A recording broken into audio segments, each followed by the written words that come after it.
Guys, welcome to the channel. कैसे हो आप लोग? मैं उम्मीद करती हूँ आप सब अच्छे से साउंड एंड शाइन कर रहे होंगे। सो गाइस, आज का जो मेरा टॉपिक है, ये जो व्लॉग मैं बना रही हूँ, जो वीडियो मैं बना रही हूँ, उसका टॉपिक है कि कनाडा में रहने के क्या क्या प्रॉज है, क्या क्या कॉन्स है, किसी भी इमिग्रेंट को क्या क्या दिक्कतें यहाँ पे आती हैं, क्या क्या अच्छाइयाँ हैं यहाँ पे। तो सबसे पहले हम आज बात करेंगे यहाँ के कॉन्स के बारे में, क्या क्या डिफ़िकल्टीज़ हैं जब आप एज एन इमिग्रेंट किसी कंट्री में मूव करते हैं। तो मैं बात करूँगी कनाडा के लिए, और मैं इस वीडियो में अपने एक्सपीरियंसेस और अपने कुछ रिलेटिव्स और अपने फ्रेंड्स के एक्सपीरियंसेस आप लोगों के साथ डिस्कस करूंगी। जो सबसे पहली डिफ़िकल्टी मुझे यहाँ पे लगती है वो है हेल्थ इंश्योरेंस। सो अगर आप किसी भी कंट्री में मूव कर रहे हैं, it's not about Canada only, आप किसी भी कंट्री में मूव कर रहे हैं तो मेक श्योर आपके पास आपकी हेल्थ इंश्योरेंस हो, बिकॉज मेडिकल का खर्चा फॉरेन कंट्रीज में बहुत ज़्यादा रहता है। तो प्लीज़ इंश्योरेंस आप लेकर आइए।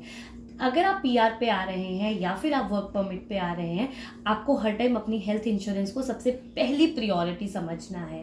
अगर आप पीआर पे आ रहे हैं तो आपको यहाँ पे ओहिप कार्ड लेना पड़ता है, और अगर आप वर्क परमिट पे आ रहे हैं तो आपको वैसे आपकी जो कंपनी है जो आपको बुला रही है या जो आपको भेज रही है आपको इंडिया से, वो आपको इंश्योरेंस प्रोवाइड करते हैं। So OHIP stand for Ontario health insurance plan.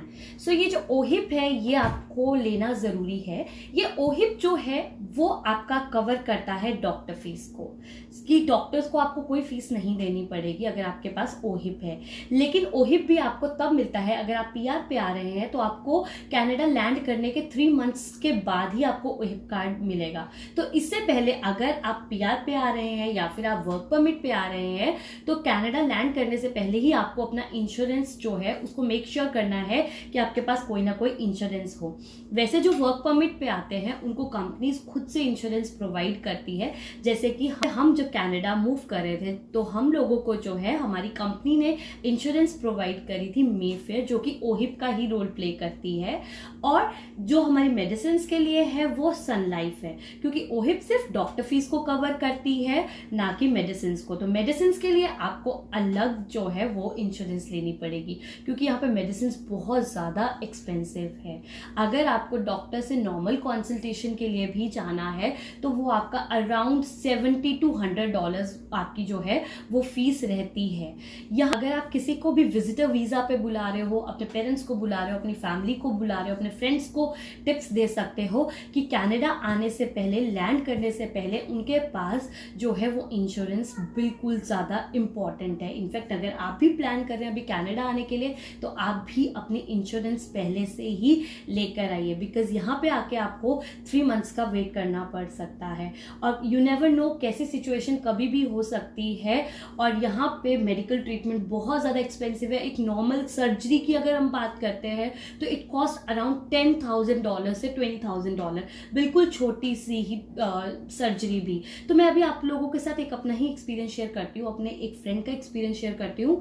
मेरे एक फ्रेंड है, उनके फादर को अभी एडमिट किया गया था 4 डेज़ के लिए। तो उनका पर डे का जो एक्सपेंस था वो अराउंड, जो उनका रहने का खर्चा था वो अराउंड $2,000 से $3,000 था पर डे का खर्चा। तो आप खुद देख सकते हैं कि कितना एक्सपेंसिव है यहाँ पे मेडिकल का। तो इससे अच्छा है हम लोग अपने इंश्योरेंस लेकर आए वहाँ से। सो सेकंड पॉइंट है जॉब। तो जॉब तो वैसे भी कहीं भी परमानेंट नहीं होती, आप जहाँ मर्जी रह लो। तो यहाँ पे भी वही सिचुएशन है कि जॉब परमानेंट नहीं है। चाहे आप एक वाइट कॉलर जॉब कर रहे हो, चाहे आप एक छोटी सी जॉब कर रहे हो, आपकी जॉब जो है, जो सिचुएशन है मार्केट की, वो हर टाइम बहुत अनप्रिडिक्टेबल रहती है। तो आप जब भी किसी भी कंट्री के लिए इमिग्रेट कर रहे हो या कनाडा के लिए इमिग्रेट कर रहे हो, तो आप अपने आप को पहले से समझा के आओ कि कभी भी मेरी जॉब जा सकती है और मुझे कोई छोटी सी छोटी जॉब भी करनी पड़ सकती है। और यहाँ पे आके आप जब भी किसी कंट्री में मूव करते हो, आपको हर टाइम काम स्क्रैच से ही शुरू करना पड़ता है। ये मैंने बहुत लोगों का एक्सपीरियंस सुना हुआ है। अभी हम लोग जो है वो वर्क परमिट पे आए हैं, तो हम लोगों को इतना स्ट्रगल नहीं करना पड़ा एज कम्पेयर टू दोज जो पीआर पे आते हैं, क्योंकि जो पीआर पे आते हैं उनको यहाँ पे स्टार्टिंग में स्क्रैच से शुरू करना पड़ता है। और जिस तरह से बैक होम हम लोगों की मेंटालिटी होती है कि लेबर जॉब नहीं कर सकते, सकते, लेकिन अगर आप यहाँ पे मूव कर रहे हैं तो आपको लेबर जॉब भी करनी पड़ सकती है, बॉक्सेस उठा उठा के भी रखना पड़ सकता है। मैंने बहुत लोगों के ये एक्सपीरियंसेस यहाँ पे सुने हैं जो कि हमारे लिए कहीं ना कहीं हॉरिबल भी होते हैं, क्योंकि हमने बैक होम ऐसी मेंटालिटी कभी रखी नहीं होती है। मार्केट क्योंकि हर टाइम हर जगह की अनप्रिडिक्टेबल रहती है, तो उसमें आप कुछ नहीं कर सकते हैं। मोर ओवर यहाँ पे आपको अगर अपॉर्चुनिटीज, फॉर एग्जाम्पल कोई कंप्यूटर इंजीनियर है, उसकी भी कभी भी जॉब जा सकती है और उसको भी कोई छोटा काम करना पड़ सकता है। It all depends upon the situation of the market और कंडीशन ऑफ द मार्केट। जैसे अभी पेंडेमिक के टाइम पर आप सबको पता है कि अनफॉर्चुनेटली बहुत लोगों की जॉब्स भी जा रही है, तो या तो हम यहाँ पे अगर आप एज अ कपल आ रहे हैं तो आप दोनों को यहाँ पे जॉब करनी पड़ेगी सर्वाइवल के लिए, क्योंकि जिस तरह से लग्जरियस लाइफ हम यहाँ जीते हैं तो यहाँ पे हम लोगों को अपना सर्वाइवल करने के लिए दोनों जो कपल है उनको वर्किंग होना ज़रूरी है। तो ये एक यहाँ पे जो है प्रॉब्लम है, एक डिफ़िकल्टी है यहाँ पे कि आपको अपने सर्वाइवल के लिए दोनों कपल को जॉब करनी पड़ेगी, चाहे वो छोटी है चाहे वो बड़ी है।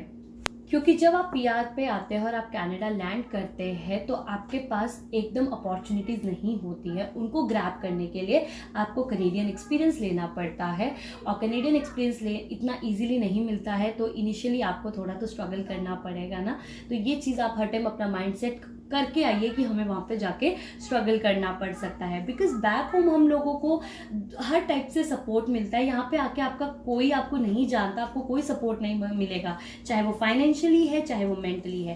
बैक होम हमारे पेरेंट्स होते हैं या हमारे और फैमिली मेम्बर्स होते हैं जो हमें फाइनेंशियली भी सपोर्ट कर देते हैं और मेंटली भी हमें उनका बहुत ज़्यादा सपोर्ट होता है। तो इस चीज़ को आप ज़रूर ध्यान रख कर आइए जब आप किसी भी कंट्री में इमिग्रेट कर रहे हैं। थर्ड पॉइंट मैं कहूँगी नो हेल्प। नो हेल्प का मतलब है बिल्कुल भी कोई हेल्प नहीं, क्योंकि बैक होम हम लोगों की मेंटालिटी होती है, क्योंकि वहाँ पे हमें हर तरह की हेल्प मिल जाती है, चाहे किसी काम को लेके हो चाहे किसी भी चीज़ को रिगार्डिंग हो। जब हम किसी भी कंट्री में मूव करते हैं, इमिग्रेट करते हैं, तो हम अपने पेरेंट्स को, अपनी फैमिली को बहुत मिस करते हैं, क्योंकि वहाँ पे हमें उनका हर टाइप का सपोर्ट रहता है। लेकिन यहाँ पे आके आपको उस तरह का सपोर्ट और उस तरह की हेल्प नहीं मिलेगी, बिकॉज यहाँ की लाइफ बहुत ज़्यादा बिजी है, सब अपनी लाइफ में बहुत ज़्यादा बिजी है, तो आपको खुद सब कुछ करना पड़ेगा।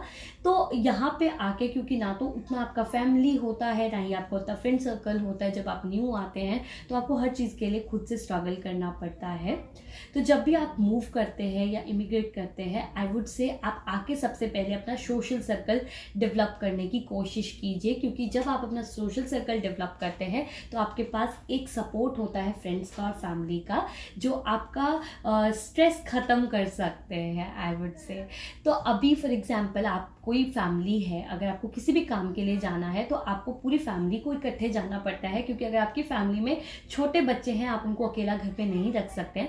लेकिन अगर आपके पास सोशल सर्कल आपका अच्छा डेवलप्ड है, आपके पास अच्छे नेबर्स हैं, आपके पास अच्छे फ्रेंड्स हैं, तो आप अपने बच्चे को वहाँ पे ड्रॉप कर सकते हैं। तो उससे आपका एक सबसे बड़ा जो प्रॉब्लम है ना वो रिजॉल्व हो जाता है। तो ये मुझे लगता है कि जब भी आप इमिग्रेट करते हैं आप अपना सर्कल सबसे पहले आके अच्छे से डेवलप कीजिए, सो दैट कि आपको सपोर्ट मिले। फोर्थ पॉइंट मैं कहूँगी ड्राइविंग लाइसेंस। यस, तो आपको ड्राइविंग लाइसेंस और ड्राइविंग दोनों आना मस्ट है अगर आप इमिग्रेट कर रहे हो।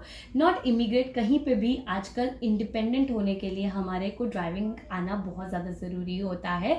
तो ड्राइविंग बहुत इंपॉर्टेंट है, क्योंकि अगर आप इमिग्रेट कर रहे हो, बिल्कुल आप बाहर आ गए हो, अभी अगर आप दोनों वर्किंग हो एज अ कपल, तो दोनों की अपने अपने ऑफिसेज रहेंगे, अपनी अपनी टाइमिंग्स रहेगी। तो आप क्या रहते हो, अगर आपको ड्राइविंग नहीं आती है तो आप जो है वो अपने स्पाउस पे डिपेंडेंट हो जाते हो, जिसकी वजह से आप लोगों की जो लाइफ है वो कहीं ना कहीं थोड़ी सी प्रॉब्लमेटिक हो जाती है। तो मैं यही कहूँगी कि जब आप मूव कर रहे हो, इमिग्रेट कर रहे हो, पहली चीज़ अपना ड्राइविंग लाइसेंस प्रॉपर्ली चेक करके आओ, बिकॉज हम लोगों को ये बहुत प्रॉब्लम आई है। जब हम आए थे हमारा जो ड्राइविंग लाइसेंस था उसमें बहुत ज़्यादा गलत था, बहुत चीज़ें नहीं लिखी थी, बहुत चीज़ें मिसिंग थी, जिसकी वजह से हमें बहुत दिक्कत हुई थी यहाँ पे ड्राइविंग लाइसेंस को लेने के लिए।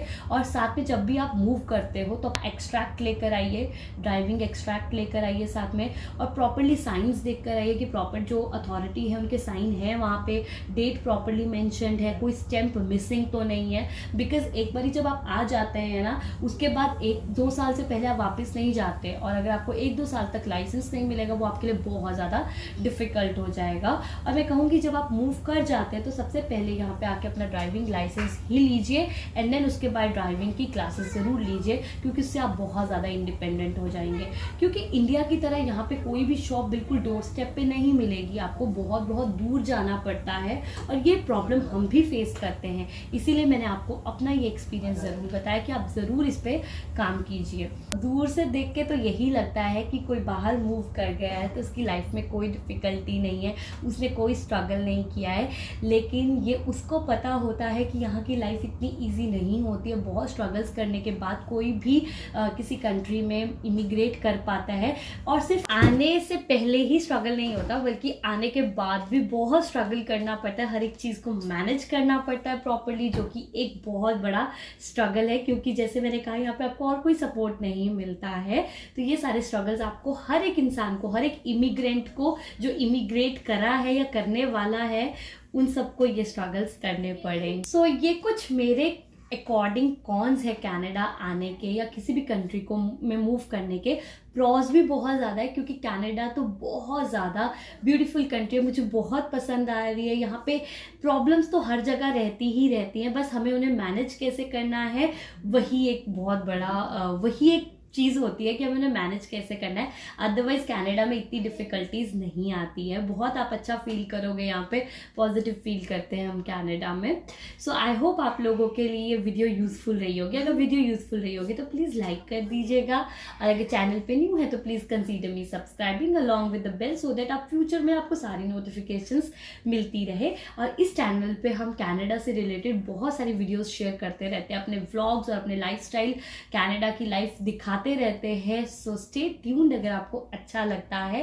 और इंस्टाग्राम पे भी हम काफ़ी ज़्यादा एक्टिव है, सो अगर आपको ज्वाइन करना है, कोई क्वेश्चन पूछना है, सो आप कमेंट बॉक्स में भी मुझसे कुछ भी क्वेश्चन पूछ सकते हैं, और आप मुझे इंस्टाग्राम पे भी फॉलो कर सकते हैं। So bye bye everyone, take care, God bless you.